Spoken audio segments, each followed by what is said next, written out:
End of the road, y'all. You see the Marvel cap on. You see the title. You know what this is about. Falcon and Winter Soldier. Final episode. Well, season finale, not the final episode. Episode 6. One World, One People. I'm sorry. Captain America and the Winter Soldier. Because as you see from the opening, we pick up right where we left off from last episode. If you didn't see last episode, then I don't even know why you're watching this video. Watch episode 5, catch up on Falcon and Winter Soldier, then come back to this so we can chat about it. Picking right back up where episode 5 left off. Carly and the Flag Smashers, along with what's the dude's name? We just gonna call him George St. Pierre. Are hijacking, kidnapping, taking over the GRC, and Bucky's there. We see Sam flying in, and Sharon is there as well, Sharon Carter. So they get there. Carly sees Falcon flying overhead, and she signals them to let off some kind of smoke bomb, I guess, to, get the people from the GRC in disarray, have them separated and panicking. And we finally see Falcon flying with the new suit, man. New suit from Wakanda. Wakandan technology. Bro, this suit is so amazing. It's so comic accurate, but in real life, and it looks almost as good as this Drazen Petrovic jersey. It looks so good, man. Sam looks good in the suit. Jesus, man, I don't even know what to say. I was smiling. I had the biggest smile on my face when I saw the suit, man. I loved it. And we're going to see more Sam as Cap. He begins to fight Boltrop, whatever. George St. Pierre, goddammit. They begin to fight. And I saw an article on social media that said Sam can't fight. Well, Sam held his own in this fight against an opponent who gave Captain America the hands. So I would say Sam is pretty, Sam can hold his own in fights. I think he'll do pretty fine as Captain America. But he gets the upper hand on him, and Sam leaves, jumps out of the window, and this scene was cool. We see him throw the shield out of the window to break the glass, jump through, and he flies and catches the shield just on his arm. That was cool. This isn't going to be a scene by scene discussion. I just, wanted to go through that opening scene. But it's a lot of cool things that happen in this. We see Sam really get to shine as Captain America. And in that opening scene, where he saved those people, the guy asked, "Who are you?" He said, "Captain America."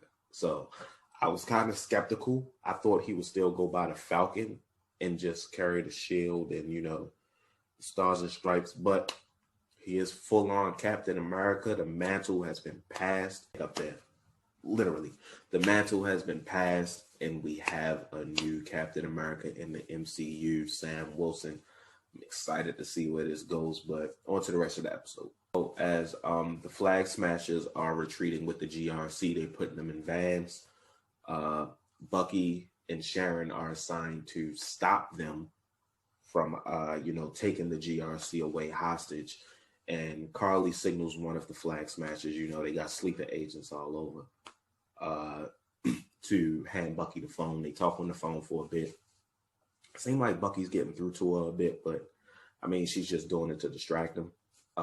Once it's over, and they have the GRC and both of the armored trucks, and they take off. Bucky finally shows up. Sharon says, "Oh, you had one job." But after that, there's a helicopter that's going down. Then after that, there's a helicopter that's going down that Sam saves, and this is a cool moment because he gets a little fanfare.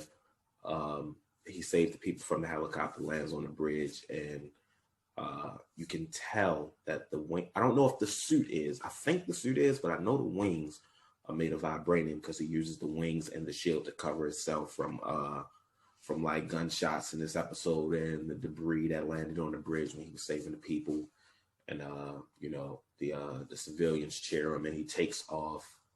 And there's another helicopter being flown that has GRC representatives on it. And he finds out that one of the ladies in the helicopter can fly a helicopter. So, he uses Red Wing, who we have back after he was broken in episode 2 by Carly.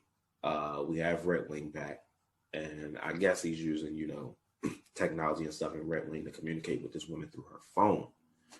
And he's attempting to take the guy out, and when he takes the guy out, the woman is going to take control of the helicopter. This was a funny line. The guy shoots at Sam. Sam kind of runs into these tubes that, knock him into the water. And as he comes out of the water, he says, boy, you earned this ass whooping. And I love seeing blackness and shit. Suit of the Flag Smashers, who are in control of the armored trucks that hold members of the GRC. It's this cool scene where Bucky's riding the bike into the barricade and just basically jumps off it and clotheslines a motherfucker. He's fighting a couple members of the GRC, and they need a distraction. Carly sets one of the armored trucks on fire to distract Bucky, so he has to save the people, therefore he can get away. What she did not account for was Home Depot Captain America showing up to get it back in blood for Lamar. She says, look, I didn't mean to kill your friend. I'm not interested in taking lives that don't matter. And of course he flips it like, oh, so Lamar's life didn't matter to you. Now what's up? So he's fighting them with his Home Depot fucking Captain America shield that does not last long. But he's really focused on taking out Carly, and he's fighting a few members of the GRC, and they basically jump in his ass. Meanwhile, Bucky is attempting to save members of the he was getting jumped by members of the Flag Smashers, not the GRC. That would be crazy. Bucky is attempting to save the members of the GRC from the armored truck. And this was a nice moment because, if I'm not mistaken, this is really the first moment where we really see Bucky get to save people and someone thank him for being saved. And, I don't want that to go underrated because of, Bucky's journey. I think that's big for him. After that, he goes over to help John Walker, who's getting his ass beat by the Flag Smashers. Bucky gets knocked off a platform into, a lower area that's separated. John Walker is going after Carly. And in the midst of this happening, she gets away from John. She hops in the last armored truck that's left with the GRC members, and she's attempting to drive it off of not a cliff, but like a ledge, like a building.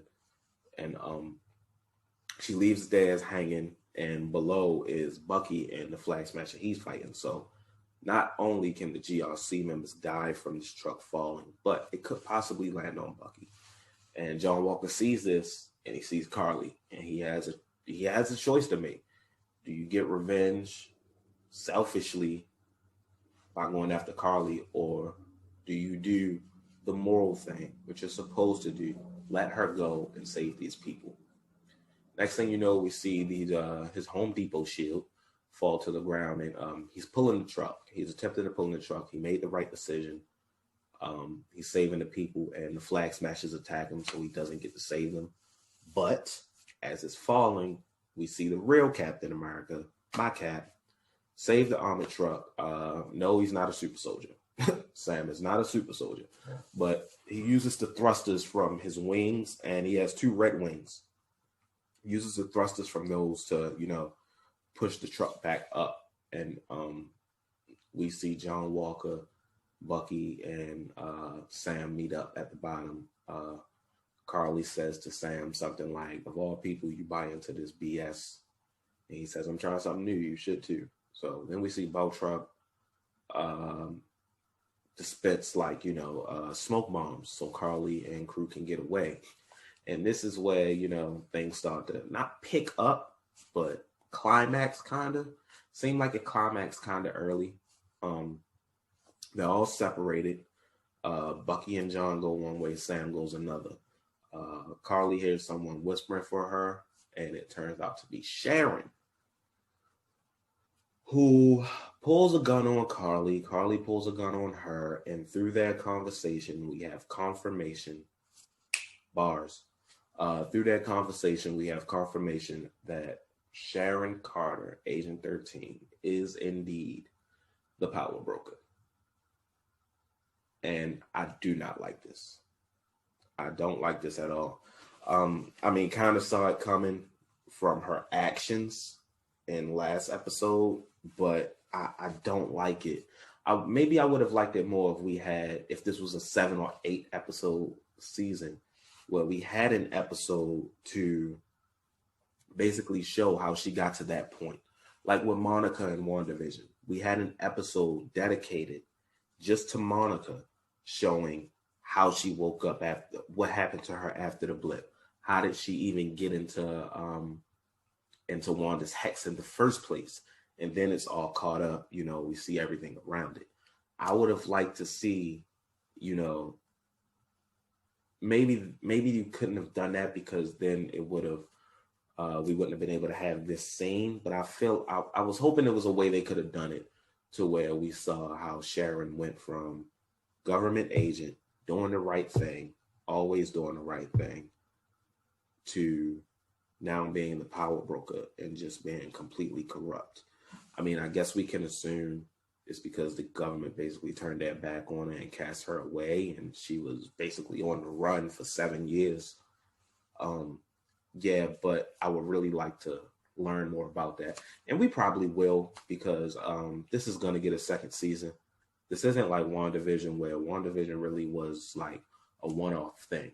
The story of that show, it can't really carry on to another season, but this can, and they're setting it up as well with the things they're doing. So we see that, and Baltrop walks in and is like, "Oh, you're the power broker. Oh, now you're about to pay me 4 times what you was already paying me." And she basically says, "Nah, I don't do blackmail," and basically puts a cap in this nigga. And when she does that, Carly shoots her. So as Sam walks in, all he sees is Carly with the weapon and Sharon on the ground with a bullet wound. He tries to talk some sense into Carly. Carly ain't trying to hear it. Carly's fighting Sam. Sam refused to fight back. And she's kind of throwing a temper tantrum while she's fighting him, like, fight back, fight back. And it's not happening. She gets a bit of an upper hand on Sam, and then she picks up the gun.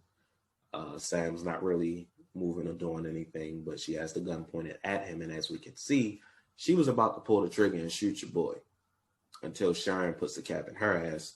But Sharon shoots her maybe to save Sam, but also to tie up loose ends, because the 2 people who knew she was the power broker are now dead. But she also saved Sam in the process, so she's saving face. So her secret is safe. After this, we see it's a beautiful shot. I'm gonna see if I can try to get it in this video, but it's a beautiful shot of Sam carrying Carly in his arms as he descends down into the street level area where all the police and reporters and stuff are, and his wings are spread, and it's just lights, and it's beautiful. If you saw the episode, you know what scene I'm talking about, so I don't really have to put it in the video. I might do it anyway. So then we get this wonderful moment that kind of got me a bit emotional, where I'm not going to go line for line because I don't remember, but Sam was basically talking about how the government and the GRC need to do better. Carly had a whole organization and people backing what she believed in, but they never questioned why that is, because you need to do better. You need to treat these people better. And it was a bit on the nose, but it definitely spoke to how our government is today. There was one line where he said, "You're the one making the calls, voting on these things. Are the people in the room with you the people who you're helping change their lives, or is it people just like you?" And I'm paraphrasing. Like I said, I can't deliver it like he did. But again, if you saw the episode, you know the line I'm speaking of. It was a beautiful scene. Everybody's watching. Isaiah is watching as well. And as you can see, Isaiah is like, turning around on it. He's kind of proud. There was also a moment where Sam saved someone, and it was 2 black guys, I guess, like on a bridge. And one of them was like, "Yeah, that's Black Falcon." And the guy recording, he was like, "Nah, that's Captain America." So it's nice to see that people are already accepting him as Captain America. I think that's really dope. Um, After the scene with the GRC, we get a funny thing from Bucky where he says, I'm sorry, I was texting during your speech. All I heard was Black Man in the Stars and Stripes." They walk away. Sam kind of gives the head nod to John Walker, like, respect. And I feel like this episode also did something I didn't expect. I was expecting John Walker to go full evil, unhinged super soldier, but it feels like he's getting a bit of a redemption arc, which I'm not opposed to. Like I said, I said it on my podcast, the MindOfReese podcast, check it out. But I said when John went to court and they took all his benefits away and he gave that speech about how the government made him, it made me feel for John. It was like, damn, he's right. Like, deep down, John is a good guy. He just has issues, and that super soldier serum amplified it. Now, I don't know if this redemption arc will continue or if this was just for now, because as we know, he is working with Madam Hydra. Maybe she's going to corrupt him and turn him, which we'll get into. But right now, it seems like a redemption arc, which I'm okay with. I'm not opposed to that at all. So back to the Flag Smashers. As Sam was dealing with Sharon and Carly, Bucky and John kidnapped the 4 Flag Smashers that were left from the mission, and they were arrested.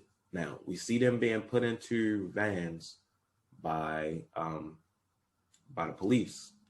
One of the police officers whispers to them, "One world, one people," and they're thinking, cool, we're about to get out. They probably were. Little did they know, Evil Alfred was on the bridge with the bomb and blew the entire truck up. So now they're dead. Evil Alfred, aka Zemo's butler, from I believe episode 2 or 3. Episode 3. Zemo got the last laugh in the end. They talk about it over the radio, and you see him in the raft just smiling, looking at the camera like, yeah, I got the last laugh, motherfucker.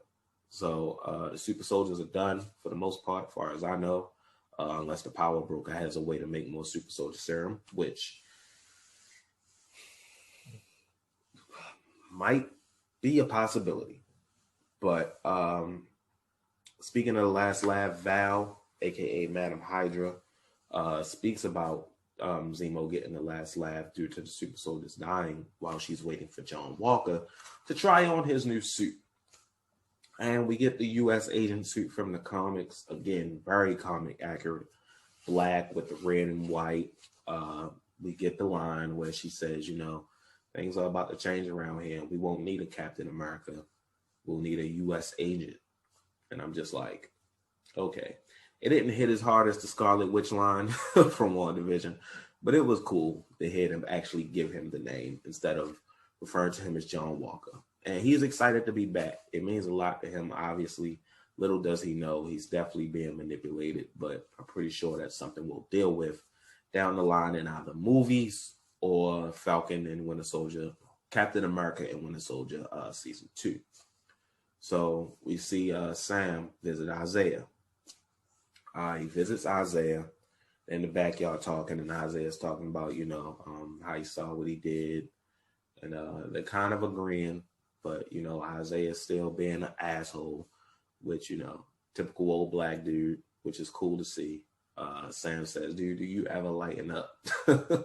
But he tells Isaiah, he says, it's something I want you to see, or I want to show you something, or we need to go somewhere, something like that. So he takes Isaiah, Isaiah's grandson, Elijah, to the museum where all of Captain America's memorabilia and story is being told. And there's a wing in the museum. I don't know how long it took Sam to get this shit made, but there's a wing in the museum for Isaiah. And he has a statue and it's telling his story. And as I saw this, I wasn't like, ugh. I was just, some tears was falling down because it was touching, because you could see how much that meant to Isaiah. No matter how angry he is about what happened or bitter he is about what happened, being able to see his story told, that people will never forget what he did for the country, meant so much to him. And I hope Isaiah is around for a very long time, at least to season 2, because I want to see this relationship between Sam and Isaiah grow, and even Elijah, because, you know, hinting at Young Avengers a lot, even with Torres, we may get Patriot eventually. So I definitely want to see the relationship between those 3 grow. Speaking of growing, it's time for Bucky to man up and see Yuri and tell him the truth about his son, and he does. And it's a heartbreaking scene, but it went really quicker than I thought it would. He basically went in and told him, he said, hey, look, something I had to tell you about your son. He was murdered by the Winter Soldier, which was me. I didn't have a choice. And obviously the relationship between them is done, but I think it was needed for Bucky to do this, to get it off his back.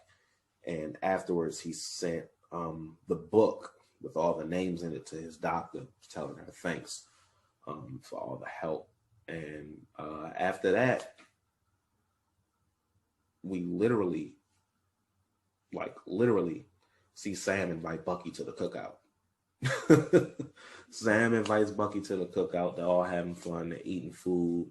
They're enjoying themselves. It seemed like Bucky finally has a family down there with them, which is cool. And we see Sam and Bucky walk away. They're buddies. They're cool. They're friends. And we see the title card, Captain America and the Winter Soldier. So now the mantle has officially been passed from Steve to Sam, which I think is dope, because I think Sam brings something to the table that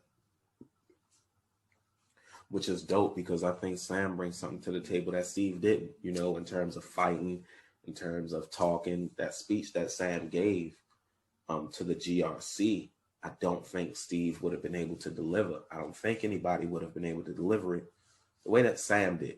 So I'm excited about what they do with Sam, whether it's movies or just, you know, more seasons of this. I'm excited, man. I can't wait. I freaking love that suit. But it's Marvel, so, you know, that wasn't the end. We get a stinger in the mid credits, and Sharon is being pardoned. Sam held up his part of the bargain. She's fully pardoned, and they say, you know, there may even be a spot in your old department. And as I'm watching this, I'm like, oh no. Now she's infiltrating the government. They finally got Hydra out of the government in the Winter Soldier movie. Now, Lord knows what she's about to do. She's about to be selling all kinds of legal shit and government information. Maybe Sharon is the big bad of, you know, this series going forward, which is crazy. I really hope we find out what's been going on with her in the past 7 years. Hopefully in season 2, which, oh my God, can't come soon enough. But that's it for Captain America and the Winter Soldier. Episode 6, season finale. I had a ball with this, man. I cannot wait for season 2 whenever they decide to do it. I can't wait for Loki, which we gotta wait 7 weeks for. Not excited about Black Widow, but still. Tell me which one you liked more. Did you enjoy WandaVision more? Did you enjoy Captain America and the Winter Soldier more? What were your favorite scenes in the episode? What did you like about the episode? What didn't you like? And what are you looking forward to in season 2? Me, like I said, I want to see what's happened with Sharon in the past 7 years, but maybe you're looking forward to something different. Let me know in the comments. Smash that like button, hit the subscribe button, hit the notification bell, because more videos will be going up soon. You don't want to miss them. Until then, holla at y'all. Peace.